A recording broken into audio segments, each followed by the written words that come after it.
damage on Wall Street is infecting all of our communities, and its effects on our New York State finances are devastating. Now you know that voice. But a year ago, WNYC political director Andrea Bernstein put out a memo reminding everyone here that the name Paterson, as in David Paterson, is spelled with one T. Many people were spelling it with two T's at the time, like the former heavyweight champion and New York State Athletic Commission chairman, Floyd Patterson. Suddenly, a year ago today, he became governor of New York. I have confronted the prejudice of race and challenged the issues of my own disability. I have served in government for over 2 decades. I stand willing and able to lead this state to a brighter future and a better tomorrow. Let me reintroduce myself. I am David Paterson, and I am the governor of New York State. But with the governor's approval rating now only slightly better than Dick Cheney's, let's ask, how's David Paterson doing after 1 year in office and hoping to be elected to his own 4-year term next year? For this, a WNYC Reporters Roundtable. With us, WNYC political reporter Elaine Rivera, WNYC Transportation and Development reporter Matthew Schuerman, and WNYC Poverty Issues reporter Cindy Rodriguez. Hey, guys. Hi, Brian. Hey, Brian. Thanks for doing this. Elaine, let's remember back a year ago when he got off to a fairly inspiring start with that speech, but then I think a mixed start after he revealed some of his own personal foibles following the Spitzer prostitution scandal. That's right. There was tremendous expectations for him, and I think those expectations were passed on from, people were so disappointed with Eliot Spitzer, but here you had this historic moment, the first African-American governor who overcame this disability of being blind to rise up to the highest office in the state. So people had tremendous expectations for him, and it was good for a while. It was good for, several months, and, he's witty and charming and funny, and I think his high point came when he started ringing the alarm bells for saying that the economy was in trouble, but it kind of fell apart after that. And right at the beginning, he was asked if he ever used a prostitute. Only the lobbyists.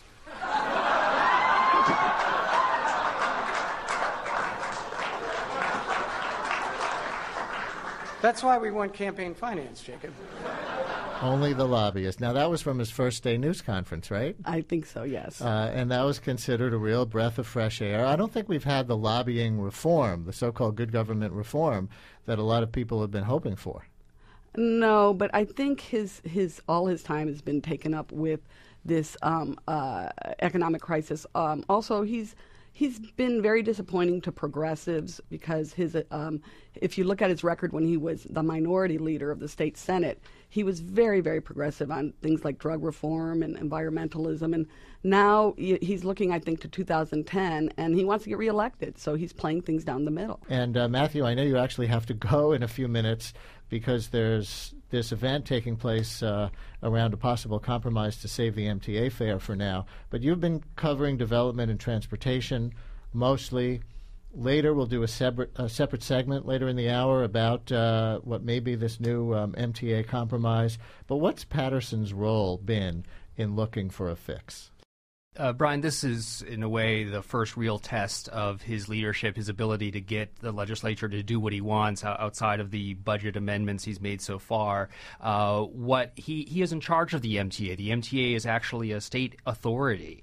And so what he did was very early on, right after congestion pricing went down in flames last April, was begin to appoint a commission to look at the MTA's long-term needs so it didn't have to keep borrowing.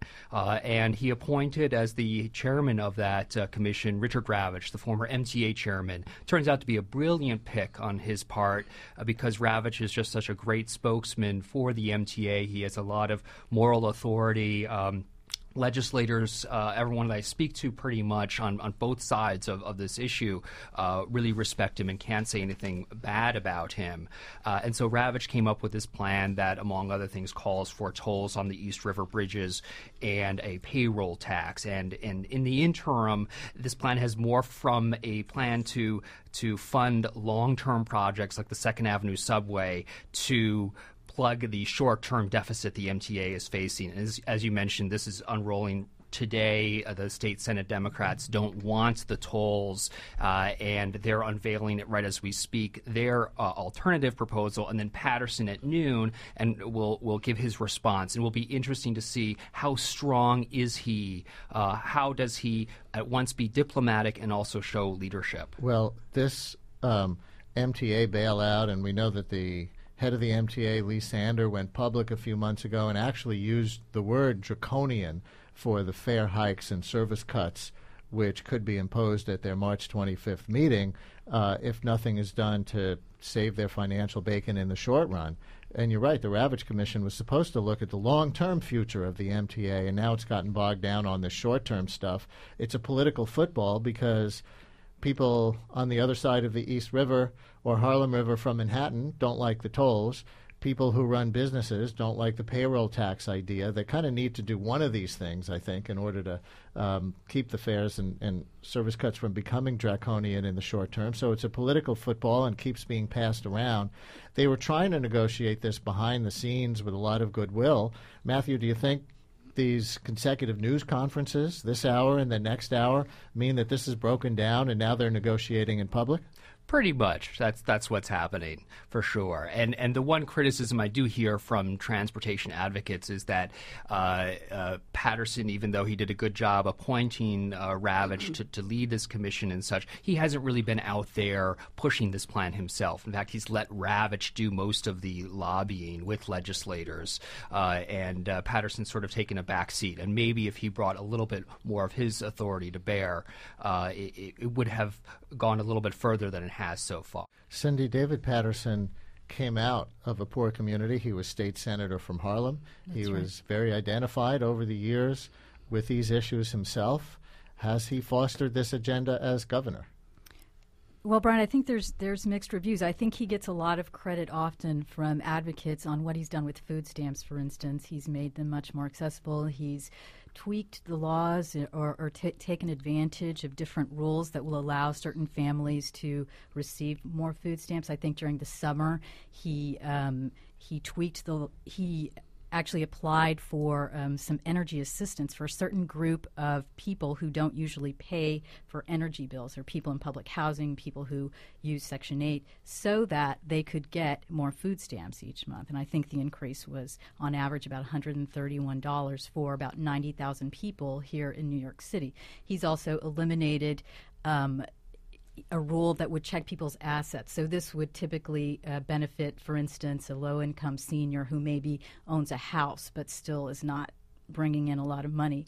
In the past, having that house or having a few $1,000s in a savings account would have meant he or she wouldn't have been able to collect food stamps, so he got rid of that asset check. And so people do give him a lot of credit for that. Now, they also say he should stand up to Mayor Bloomberg, who